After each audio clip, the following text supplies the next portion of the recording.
बहुत समय पहले की बात है। स्वर्गलोक में एक सभा हो रही थी। देवराज इंद्र, ब्रह्मा, विष्णु और अन्य देवता एक साथ बैठे थे। विषय था धन का सही उपयोग कैसे हो। इसी सभा में भगवान कुबेर भी उपस्थित थे। वे धन के अधिपति थे, स्वर्ग के कोषाध्यक्ष। उनकी स्वर्णमयी विमान पुष्पक से आती उनकी आभा ही सभा को चमका देती थी। लेकिन आज उनके मन में भी एक सवाल था, धन का असली उद्देश्य क्या है। सभा में ब्रह्मा जी ने कहा, धन वही सही है जो धर्म का आधार बने, जो लोक कल्याण करे। इंद्रदेव बोले, पर धन लोभ भी तो बढ़ाता है। यदि सही हाथों में न रहे तो अनर्थ हो सकता है। कुबेर जी ने विनम्रता से सिर झुकाया और कहा, यदि आप अनुमति दें तो मैं स्वयं धरती पर जाकर यह उत्तर खोजूं। सभी देवता सहमत हुए। कुबेर जी अपनी अदृश्य वेशभूषा में पृथ्वी पर उतरे। वे पहले काशी गए, जहां वे स्वयं के एक रूप में पूजे जाते थे। वहां उन्होंने देखा कि लोग धन को केवल भोग के लिए नहीं, बल्कि मंदिर निर्माण, विद्या और सेवा के लिए भी लगा रहे थे।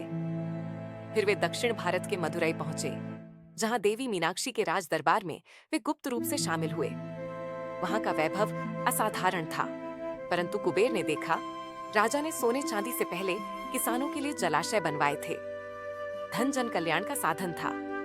अगला पड़ाव था राजस्थान, जैसलमेर का रेगिस्तान।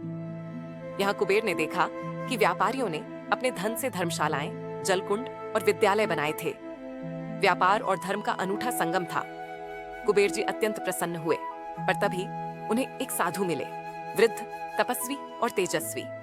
साधु ने कहा, कुबेर, धन स्वयं में कुछ नहीं है। वह तो मिट्टी की तरह है।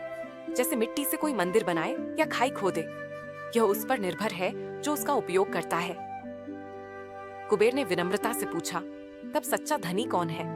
साधु मुस्कुराए और बोले, जो धन से दूसरों का जीवन संभालता है वही सच्चा कुबेर है, वरना धन तो भार बन जाता है।